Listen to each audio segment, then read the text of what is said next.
यानंतर आपण थेट जाऊयात, अविनाश जाधव बोलतायत. झालेला आहे. एकाच जागेवर कुठेतरी कार्यकर्त्यांमध्ये वाद असल्यामुळे ती जागा थांबली आहे. पण बाकी बऱ्यापैकी आता आमचं सगळं संपलेलं आहे. आमच्याकडनं काल रात्रीपासून जवळजवळ सगळेच एबी फॉर्म गेलेले आहेत आणि काही ठराविक एबी फॉर्म जे आहेत ते आज संध्याकाळपर्यंत आमचे जातील. आपण जर बघितलं तर ठाणे हा राज्याचे विद्यमान उपमुख्यमंत्री आणि माजी मुख्यमंत्री एकनाथ शिंदे यांचा गड मानला जातो. काय परिस्थिती आहे, गडाला सुरू लागला आहे? मी तुम्हाला बरेच दिवसापासून सांगतो की शिंदेना त्यांचा वोटर माहिती नाही आहे. मागील जेवढ्या निवडणुका ते लढले ते भारतीय जनता पक्षाच्या खांद्यावर बसून लढले. उभाटाकडे खालचा जो कॅडर आहे तो पूर्णपणे उभाटाकडे आहे आणि शिंदेंबरोबर जे गेले ते सगळे त्यांचे नेते होते. सो हा कॅडर जो आहे तो उभाटाकडे राहिल्यामुळे मला असं वाटतंय की जर ते आत्ता यांची उद्या युती तुटली तर सगळ्यात मोठा जर पानिपत ठाण्यात कोणाचा होईल तो शिंदेंचा होईल. तुम्ही ठाण्यातल्या विधानसभेला जे झालेलं मतदान आहे 3 पक्षांचं ते जर तुम्ही सगळीकडे पाहिलं आणि जर महाराष्ट्र नवनिर्माण सेना, शिवसेना, राष्ट्रवादी जर ते एकत्र केलं तर यांना पडलेल्या मतापेक्षा प्रत्येक ठिकाणी 1,500-2,000 हजार मतं ही आम्हाला जास्तीच आहेत. आणि आता ठाकरे ब्रँडचा जो काही करिश्मा आहे तो तुम्हाला पाहायलाच मिळेल. तर ह्या सगळी गणितं पाहिलीत तरी आता जरी दुरून ते कितीही मोठं दिसत असेल तरी ठाणे महानगरपालिकेत 15 तारखेला 16 तारखेला येणाऱ्या 16 तारखेला तुम्हाला एक वेगळं चित्र पाहायला मिळेल, हे मी तुम्हाला सगळ्यांना खात्रीने सांगतो. आता ठाण्यामध्ये ठाकरे बँड वर्सेस मोदी, कारण की ठाण्यामध्ये बऱ्याच ठिकाणी मोदींचे फोटो लावलेले आहेत आणि तिथं नमो मोदी नमो ठाणे असा उल्लेख करण्यात आलेला आहे. नमो मोदी नमो ठाणे हा विषय जो आहे तो कशा प्रकारचं बँडिंग करतात मला माहीत नाही. पण खरं तर जर तुम्हाला एवढंच केंद्राच्या बाबतीत करायचं होतं तर केंद्राकडनं ठाण्याला काय फंड येणार आहे? ठाण्यातल्या पाण्याचं धरण जे मागील 20 वर्ष लटकलं आहे त्याचं काय करणार आहात?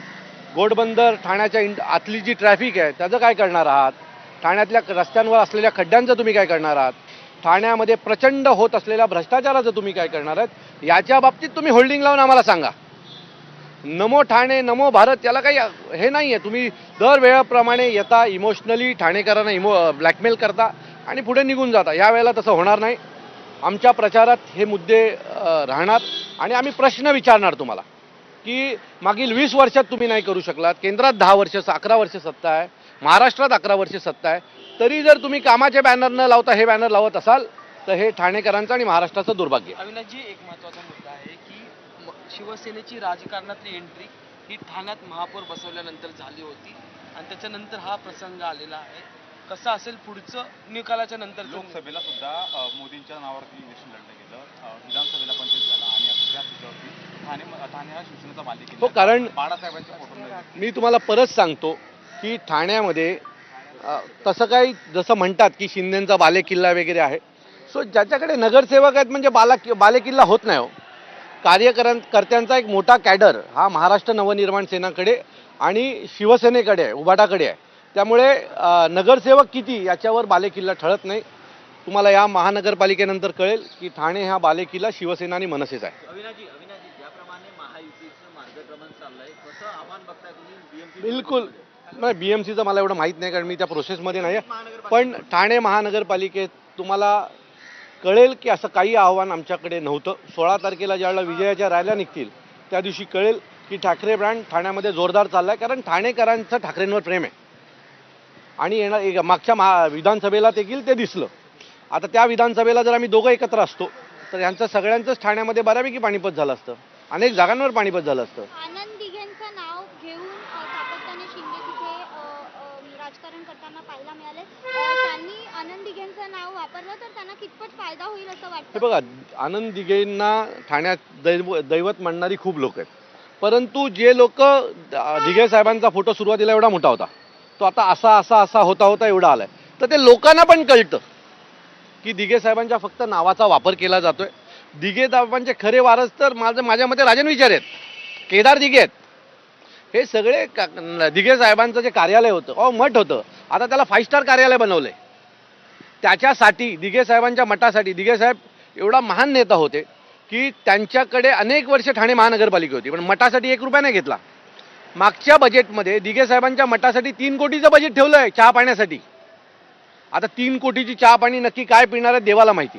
पण मागच्या बजेटमध्ये दिघे साहेबांच्या मठासाठी जो माणूस गोरगरिबांसाठी काम करायचा, ज्याचं मठ हे एका झोपडीसारखं होतं. त्याचं मठ 5 स्टार बनवलं आणि त्या 3 कोटीचं महानगरपालिकेचा जे दिघेसाहेब नेहमी भ्रष्टाचारावर बोलायचे, त्यांच्याच मठामध्ये आता भ्रष्टाचार चाललाय चहा पाणीच्या नावावर. आमचा शिवसैनिक, महाराष्ट्र सैनिक ज्यावेळेला राजसाहेब, उद्धवसाहेब बोलतात त्यावेळेला त्यांचं ऐकतो, त्यांचा शब्द हा अंतिम मानतो. त्यामुळे खूप मोठा नाराजी नाट्य काही आमच्यामध्ये होणार नाही.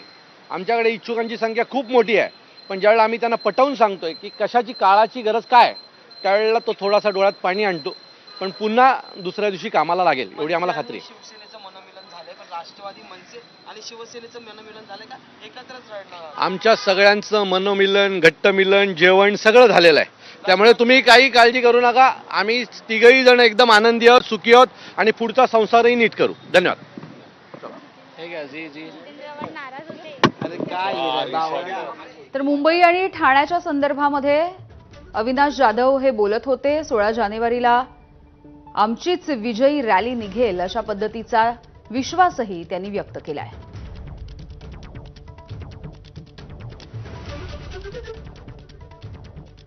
पुढची बातमी बघूयात. नवी मुंबई महानगरपालिकेमधली युती फिसकटली आहे. नवी मुंबई